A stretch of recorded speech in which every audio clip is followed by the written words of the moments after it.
তারা দালালেরা হুঁশিয়ার সাবধান, জয় বাংলার দালালেরা হুঁশিয়ার সাবধান, হুঁশিয়ার সাবধান। লেগেছে রে লেগেছে, লেগেছে রে লেগেছে, ছাত্র সমাজ লেগেছে, লেগেছে রে লেগেছে। Action to action, direct action, direct action, direct action, direct action. আস্তে আস্তে রিক্সাটা একজন কন্ট্রোল করেন, রিক্সাটা একজন কন্ট্রোল করেন, রিক্সা চালানি শিখেছে।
বাংলাদেশ ইসলামী ছাত্র শিবির ঢাকা মহানগর শাখার উদ্যোগে আয়োজিত ছাত্রলীগের সন্ত্রাসী বাহিনী কর্তৃক সাধারণ শিক্ষার্থীদের উপর বর্বরচিত হামলার প্রতিবাদে বিক্ষোভ মিছিল এবং সমাবেশের সংগ্রামী ছাত্র জনতা, প্রিয় দেশবাসী, সাংবাদিক বন্ধুগণ, আসসালামু আলাইকুম ওয়া রাহমাতুল্লাহ।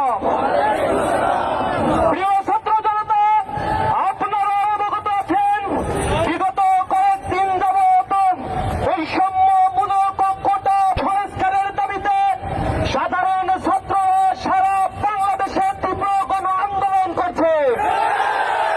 তাদের এই ন্যায্য আন্দোলনে সর্বনৈতিকভাবে গতকাল সন্ত্রাসী ছাত্রলীগ বাহিনী কর্তৃক বর্বরচিত হামলা করা হচ্ছে। আমরা এই হামলার তীব্র নিন্দা এবং প্রতিবাদ জানাচ্ছি। ছাত্রলীগকে প্রতিহত করার জন্য ঘোষণা দিচ্ছি, বাংলাদেশের সবচেয়ে বড় সন্ত্রাসী সংগঠন হল ছাত্রলীগ। মানবতা বিরোধী সকল কর্মকাণ্ডের সাথে এই ছাত্র সংগঠন এখন যুক্ত হয়ে গেছে।